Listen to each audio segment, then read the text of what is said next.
in case there's a problem out in the field with it. Highly unlikely with these men. They're very, one of the safest groups around. But if a problem does occur, we separate you by the sturdy barricade. So you can move right up, and then after the program, join them back in camp. They'll continue with the music and explanations further. Ladies and gentlemen, 21st Georgia.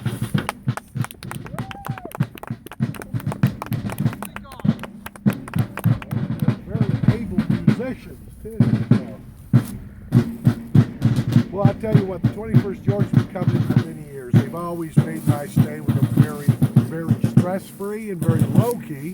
So to talk about the infantry soldier, the weapons and the tactics, I'd like to introduce you to a gentleman who's been coming here for many years. He's a historian. On the right, my file in the line! With the 21st Georgians, quite knowledgeable, going to share some of that knowledge with you. You've met him up here. You'll meet him again, Stuart McClung. Thank you. Thank you all. Hey, good morning. Welcome to Gettysburg National Military Park. We are very happy that you are here. Please take notes. There will be a quiz at the end of it. What we want to do for you this morning is go ahead and show you how the men in the ranks handled their weapons, how they carried the weapons. They're going to show you also the loading and the firing, as well as some of the maneuvers and what we call evolutions on the field. To give you a little bit of background, just in case you're wondering, we were here at the Battle of Gettysburg, fought mostly on the first day up by the Gettysburg College campus. So we spanked the New Yorkers. And then we're largely in reserve on the second and third days, taking up positions, so we're just outside of town up here. So, at any rate, what we're going to do here, we're going to have the Lieutenant Command a company, and we're going to go through what we call the Manual of Arms. This will demonstrate many of the different ways that the men could handle and carry their weapons. Lieutenant, if you would please. First Sergeant's going to be doing the Manual of Arms. Oh, I'm sorry, I misspoke. Sergeant Atkins. Attention company. Shoulder, arm. Right shoulder shift, arm. Shoulder, arm. Support, arm. Rest. Carry, arm. Present, arms. Shoulder, arms. Order, arms. In place, rest.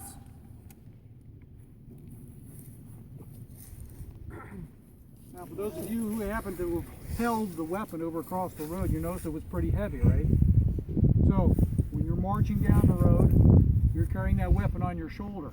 After a while, it's going to get a little tiring.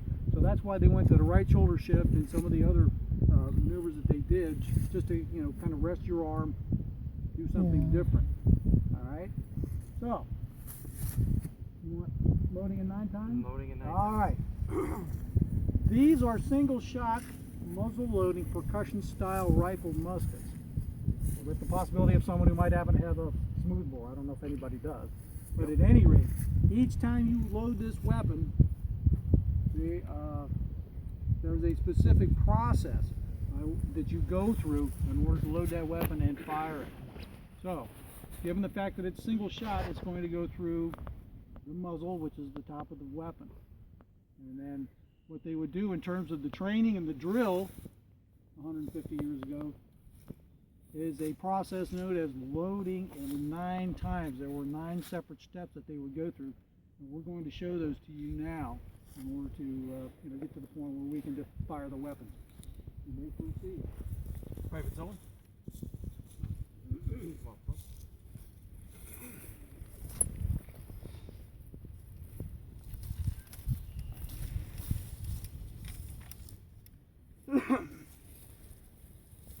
Loading in 9 times. Load. Now you'll see he brings the rifle out in front of him. The reason he's doing that is to get it out in front. He's got the ramrod facing toward him, easy to access. That way he's also got the barrel out this way so that he's not putting it right in his face. Handle, cartridge. He reaches around to his cartridge box. He's going to grab one round. Round is a paper cartridge. He'd need 2 teeth because the next is tear cartridge. Charge cartridge. Just pouring powder. The powder would be a powder in a ball. And you'd be pouring that down in there. Draw rammer. Ram cartridge. Ramming that to the bottom. If it's not at the bottom, it couldn't be fired. So he's got to get that all the way to the bottom. Return rammer. Prime. Now you see his feet. He switched into a firing T. He comes back to his cap pouch and pulls out a cap. Puts it on the nipple, shoulder, arm. Now he's ready to fire. That's the 9 steps it would take. Now in a battle, they obviously wouldn't go through all the steps like that. They would actually just load as fast as they could load. About face. Forward, march. Up. At the left oblique. Left oblique. Ready. Aim. Fire. Recover. Order. Shoulder, arm. Post. That's basically how he would do it. So the concept behind the firing of the weapon is, I'm sure you've all heard the expression going off half-cocked. Well, if that hammer goes back 1 click, that's half-cocked. Basically the safety on that weapon. If it's operating properly and correctly, pull the trigger, beat it, hammer it, whatever, that hammer should stay in position. If it doesn't, then you have an unsafe weapon, obviously. But at any rate, once you go to full cock, 1 more click and pull that trigger, it'll go forward and strike that little brass cap that's on what we call the nipple or the cone, and it will create a small spark which goes down into the breech, lights off the powder, and discharges the weapon. So that's how that works. And like I said, you have to go through that every time you fire that weapon because it's a single shot. They did have some of the repeating weapons, breech loading weapons kind of thing, the Henrys and Spencers and that sort of thing. But those didn't get particularly widespread use. These were the standard infantry weapons that they had. Maneuvers? Yep. Yeah, if you want to explain the maneuver, or we'll start with by company. In order to get from point A to point B, and for that matter efficiently, what you would do is you would have this is a battle line. This is what you fight. This is your front, your battle front. In order to march from point A to point B, you're going to have to do so much more efficiently. Because you have to imagine that there is a battle front extending for, let's say, hundreds of yards or miles or whatever it happens to be with thousands of troops. You can't move them like that efficiently to the next field if they're in that particular double rank formation. So what they're going to have to do is get in something much more efficiently, which is going to be a column of 4s, a marching column. So you're going to have essentially 4 men abreast. And once again, it's going to be a whole long line, but it will move much more efficiently when you're marching down the road. Right face. And now you have your marching column. There's 4 men abreast, 1st sergeants in front, along with the officer, and they're in a position where they can efficiently move down the road, across the field, whatever it happens to be. And keep in mind that this is the right face, you can also do these maneuvers at the left face as well. It's just obviously slightly reversed. Alright, we're going through by company in the line. Alright. As you're marching down the road, you need 3 different ways to get back into that battlefront. If the enemy approaches, depends on whether the enemy is on the right, the left, or in front. So they're going to do the evolutions to put that company from a marching column into a battle front, whether the enemy's on the right, the left, or in front. Lieutenant? All right. We're going to assume the enemy is coming at our front. So, off this way. So, company, forward, march. Spy company into line, march. Oh. Now, if you'll notice, they're back in their battlefront and they're ready to go. And every company, every regiment would do this so that they can quickly get from that marching column to the point where they're now able to engage the enemy.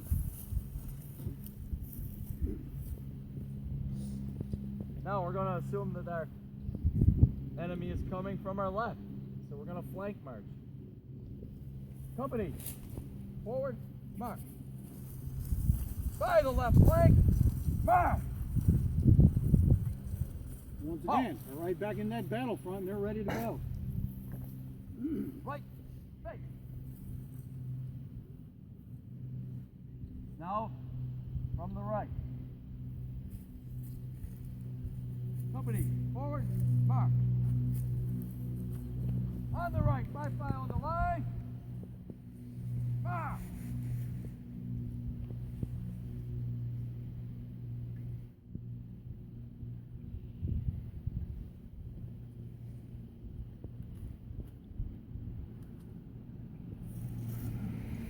So you'll notice there's no maneuver to get into the battlefront. They're coming from the rear. If that happens, you're in trouble anyway. So theoretically, you're not supposed to have the enemy coming from behind you. So that's why they only have 3 of them. Now, keep in mind, like I said, this was all done at right face. You can do it at left face as well. Depends on which direction you're going, what face you're in. And so basically, it's kind of reversed. When you're right face, you build off the left shoulder of the first sergeant. When you're at left face, you build off the right shoulder of the second sergeant. So at any rate, all of these evolutions had to be literally drilled into these guys. So that, when you're in battle, when you're on the field, it's absolutely automatic and second nature for you to hear the commands and do what you're supposed to do and be where you're supposed to be. Now, firing? Yep, we're going to Okay. do spy company first. Yes. All right. So the enemy is coming. We're in position to fight them. We're in our battle front, 2 ranks, front and rear. Each guy in the front and rear is called a file. So there are 3 ways to fire. You can fire by the entire company.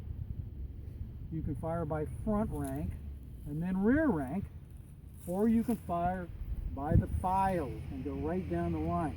The whole idea behind this, firing by company, is to lay down a massive firepower.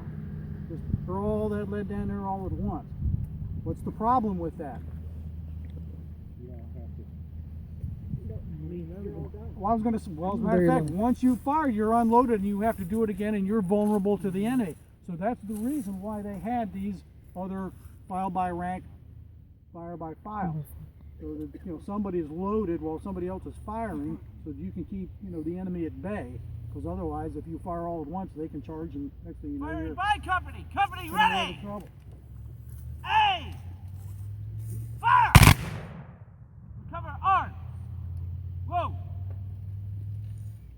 Okay, you also have to notice too that the guys in the rear rank, they have to be properly positioned with their weapons in order not to damage the hearing of the guy in front.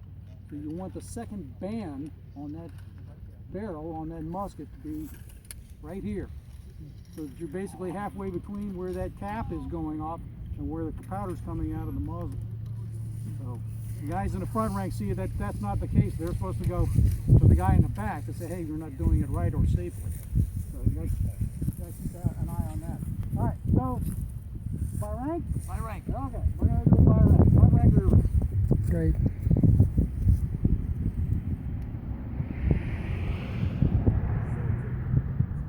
Firing by rank.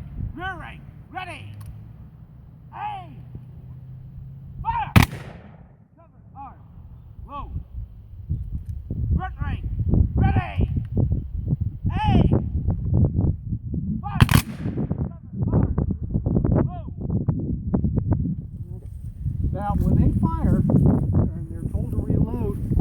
they let the officer know that they are reloaded and ready to go again by going to the high ready.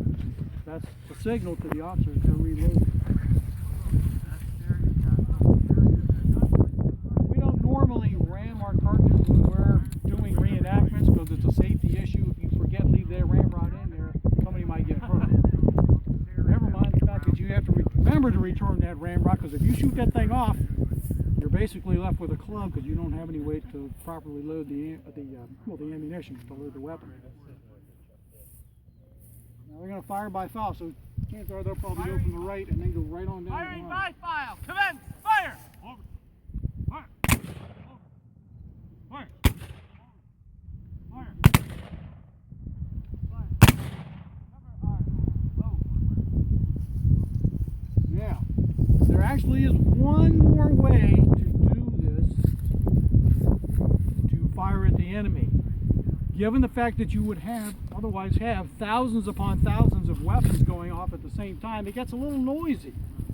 So if you can't hear the commands, what's the other way to do it? Very good. I would expect you to know that. Yes, by the drum. Those guys weren't just window dressing, they were out there for a reason, for a purpose. So they're going to demonstrate how to properly give the signal to fire by the drum, using the drum. You'll see how this works when they do it. We shall fire by the drum. Commence. Fire.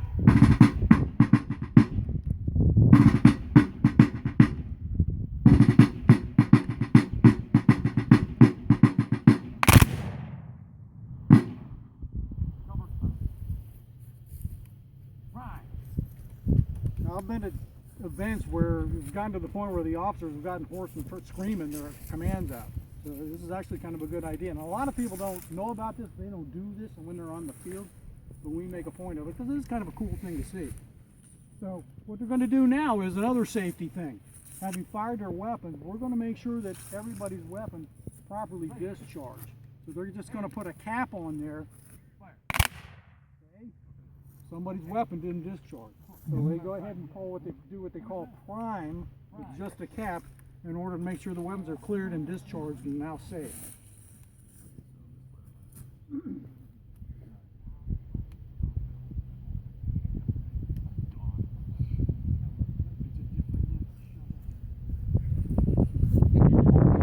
We hear you.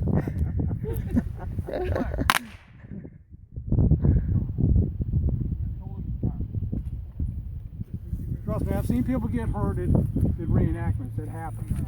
It's not pretty as a rule. As a matter of fact, I got hearing loss from an improperly positioned musket myself. My ears have been ringing for about almost 20 years. So you gotta be careful. Guys fall off horses, break legs, stuff like that. Shoulders. Fire. Right wheel. Mark. Now, a wheel is another way to reposition the troops if you need to. Right and left wheel. Charge. Bayonet.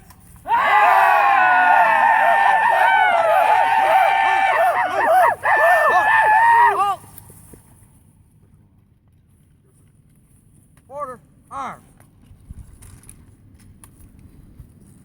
Thank you, Lieutenant.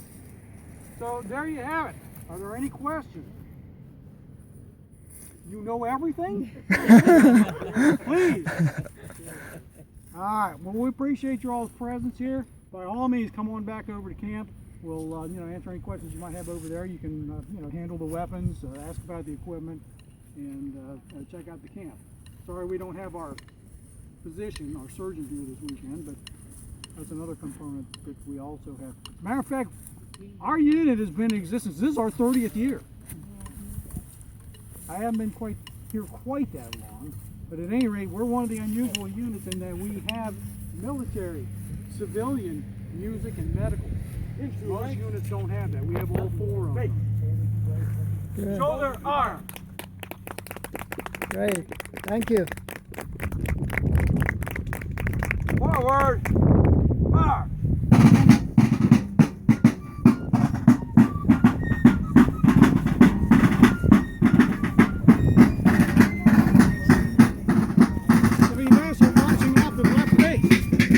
sergeant's leaving.